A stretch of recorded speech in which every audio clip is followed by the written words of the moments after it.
had versus the numbers they had. So, yeah, that was a strategy at play tonight. So do you essentially see this as an attendance issue, and you're confident that when Scalise is healthy to come back to the Capitol, you'll bring this back and you will be able to impeach Mayorkas? It's basically two issues. It's several of our members need to think about things over the weekend. And then secondly, we look forward to having Steve Scalise back. And do you think that there's a chance that you can flip some of those GOP no votes? I mean, they went on the limb tanking this thing today. Do you think that they're going to change it? I would really love to see them go home and talk to their voters, the people that hired them to come here. I know that several of them have very strong Republican districts. And I also look forward to seeing Steve Scalise come back and then hopefully getting this done on the House floor next week. What do you say though to those three Republicans? There are four, but there are three who are no votes. How do you think the voters in their districts will respond to their no votes? Well, I'm sure they'll hear from their constituents. I'm sure they're probably hearing from them already. But I think they should listen to them. And, that's what we do. We represent our districts. And so I hope those that voted no listen to their constituents and listen to their voters. And again, I look forward to having Steve Scalise back. Of course, been praying for him this whole time to beat cancer. Was this a miscalculation, though, for the Speaker to put this down on the floor tonight? No, I don't think it's a miscalculation. You want to know why? I love transparency. And I'm happy that the American people got to see the vote record tonight. I think it's a good thing for our country.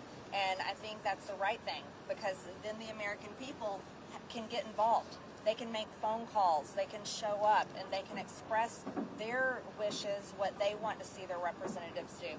So no, I don't think it's a failure at all. We saw you having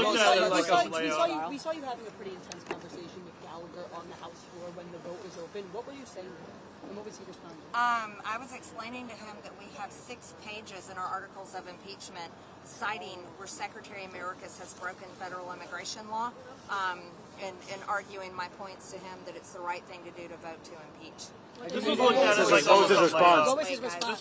How did he respond? He doesn't think that it's very clear in his mind. Again, I think he's got a full weekend to hear from his constituents. Hopefully it becomes a lot more clear. This was looked at as almost like a layup impeachment for Republicans. The Joe Biden one was going to obviously be more difficult. Do you think this spells some trouble going forward for any kind of Biden impeachment? This should be a layup impeachment vote. If you were to ask the American people, I tell you what, if we could have the American people have their own voter cards and go in there to vote, they would have easily voted to impeach Mayorkas, and they would easily vote to impeach Biden. And that's why Joe Biden is losing poll after poll every single week, nationally and in statewide, states all over the country. If you ask the American people, a lot of things are a lot easier, but it seems to be more complicated. But after this vote, are you worried about a Biden impeachment vote? If this one failed? I'm focused on this one right now, and we still have more depositions to do. We still have the brother of the president, James Biden, coming in, and Hunter Biden, after he ran away, he's decided to come back. Okay, guys, it's cold. Have you made any preparations with the impeachment managers for a potential trial if it works the second time? We haven't had those meetings yet. We've been working on whipping the votes and getting this done. Are you going to pressure those 3 Republicans to flip? I don't think I have to. Why is that? I think the American people are going to make decisions. Now, if you bring this back up, how important is it to get it right the second time? And, what's at stake for having a second impeachment that potentially fail? I think there'll be a good plan in place to make sure it doesn't fail. Congresswoman, are you concerned about reprisals from AIPAC for voting down this funding? No, because if you care about Israel, if you really care about Israel, you want Israel to be able to conduct their war the way they want to.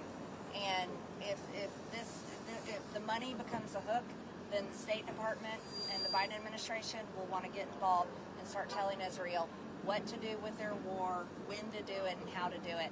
I don't think that's the right thing for Israel. I think the people in Israel want to have full control over what they're doing, and I think anybody that fully supports Israel wants them to have full control. Are you frustrated with the 3 GOP no votes?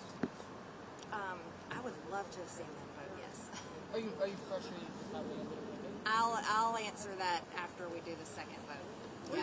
Okay, guys, I'm heading out of here. The ambassador to Israel said this